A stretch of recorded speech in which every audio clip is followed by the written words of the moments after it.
آج جمعہ کے خطبے میں امام صاحب نے ذکر کیا کہ مدارس شروع ہونے والے ہیں اور اس تعلق سے ماں باپ مبارکباد کے مستحق ہیں کہ وہ اپنے بچوں کو جگاتے ہیں اور انہیں مدرسے بھیجتے ہیں اور ان کی تعلیم کا خیال کرتے ہیں۔ امام صاحب نے ذکر کیا کہ امام احمد رحمہ اللہ سے پوچھا گیا پڑھانے کی کیا ضرورت، علم کا کیا فائدہ ہے؟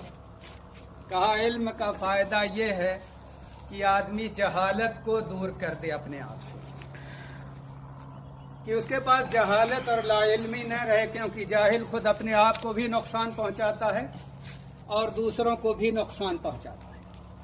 ان معاملات میں سختی کرتا ہے جہاں آسانی کرنی چاہیے، اور جہاں سختی کرنی چاہیے وہاں آسانی کرتا ہے۔ نہ وہ نماز کے احکام جانتا ہے اور نہ لوگوں کے حقوق جانتا ہے، نہ اللہ کے احکام پر عمل کرنا جانتا ہے، نہ ادب اور سلیقہ سیکھتا ہے، نہ لوگوں کے لیے خیر کا سبب بنتا ہے۔ ایک آدمی پڑھ کر آیا تھا، ایک جاہل نے مجلس میں سب کے سامنے کہا کہ اتنے دن تک پڑھ کر آئے ہو، تم کیا سیکھے؟ کوئی سیکھے ہی یا ویسے ہی جاہل چلے آئے؟ اس نے کہا ادب سیکھا۔ اس کو بتانا چاہتا تھا کہ تم کو مجلس میں بولنے کا سلیقہ نہیں ہے، میں اگر کچھ بھی نہیں سیکھا تو ادب سیکھا۔